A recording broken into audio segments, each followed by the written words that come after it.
Hey, it's Kyle here, and today I'll be reviewing Immortal Longings by Chloe Gong. This book is actually inspired by William Shakespeare's work, Antony and Cleopatra. When I saw this in the bookstore, I thought, very cool. I'm very much a history nerd. Roman history is something that really applies to me. I've read a lot of stuff that involves Antony and Cleopatra. I've read that Shakespeare play before. It's like, maybe I'll read a sci-fi version of this story. I'll say I wasn't familiar with the author. Apparently she's well known in the young adult world, but I hadn't read any of her books in that genre before, and this is, I guess, her first book foray into adult novel. But the concept sounded very interesting, so I'll check it out. I'll say this book gets kind of like a mixed rating for me. There are elements of this book I really enjoyed a lot, but then there were other elements of this book that I were not into. When I actually got this book at the bookstore, I actually thought this was a standalone novel. I didn't know this is intended to be the first book in a series. I don't know how this book is done, so I don't know if there will be other books in the series. The one thing I'll say that has going for it, I think you can read it as a standalone novel and you're done. You're somewhat satisfied, and if you don't want to read the rest of the series, if there will be other books in the series, you probably don't have to, but if you really enjoy it, hopefully this book did do well, because I like all books to do well. There'll be other books, and if you're really into it, you can enjoy the rest of the series. I'll say I don't think I'll probably get other books in the series, because there was just a certain element of this book that I just couldn't get into, and I think I really need to buy into that element to really commit to reading a full series worth. So, basic concepts, the characters I think most people would be familiar with. You have a character that stands in for Cleopatra, somebody that stands in for Mark Antony, and somebody that stands in for Octavian, who a lot of people would know better as Caesar Augustus. This is, I think a lot of people, even people who are not history nerds, kind of know the story of Mark Antony and Cleopatra and their very tragic love affair, and how they're loosely connected with the events of Octavian, who most people know better as Augustus, and the struggle for the control of the Roman Republic / the Roman Empire. So this book is set in a sci-fi setting. It's not really set in our world, so there's not a template like, oh, this is set 1,000 years in the future. It's just a completely different reality. So the main character we're following in this book is Kala, who is the stand-in for Cleopatra, and she is a princess in this world who, a few years earlier, basically in a fit of trying to get rid of the monarchy, killed her entire family. But her plot did not succeed. There was one other individual that she really needed to kill. She wasn't able to get to him in time, so she had to go into hiding, and the monarchy survives.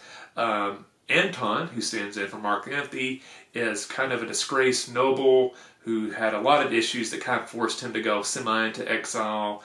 And he's been kind of trying to struggle and kind of basically get his way back into financial wealth because of his love, who's currently in a coma, and he's having to pay her medical bills, and he's basically broke. So he's constantly trying to figure out ways to get money.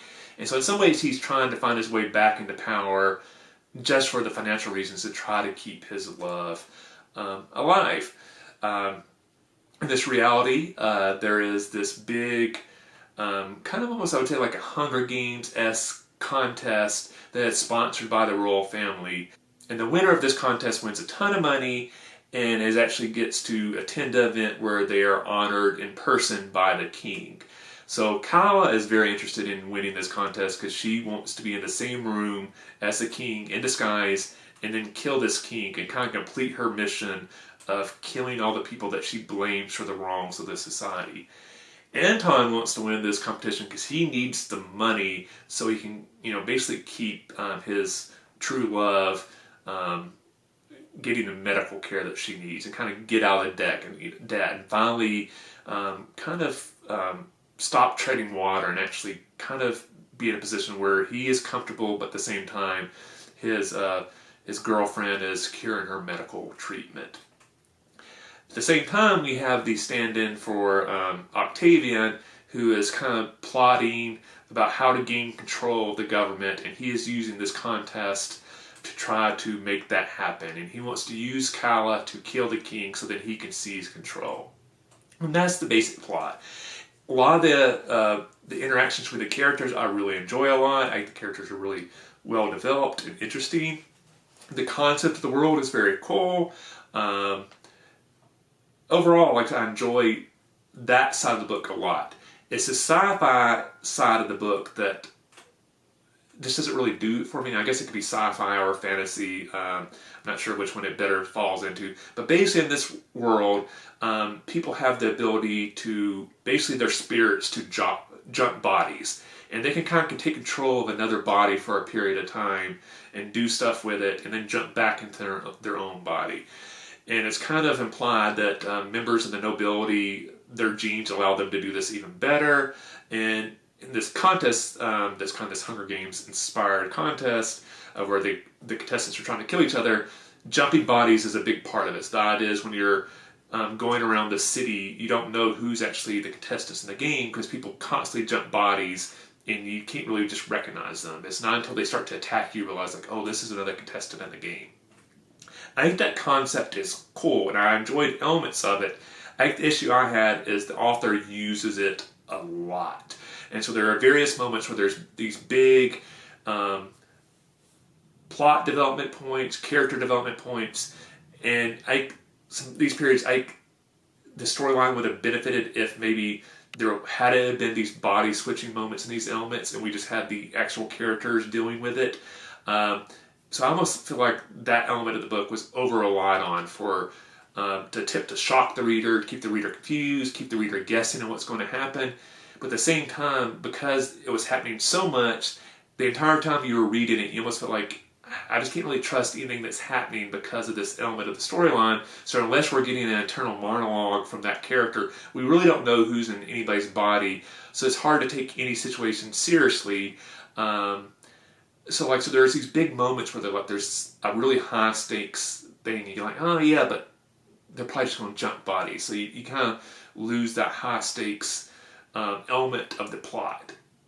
So like I said, I think this was a cool element, but instead, like I think the author dialed this power up to 10 and was using it nonstop. I think this power had been dialed back to like 5, and maybe she just used it as half as much. I would have enjoyed the book a lot more.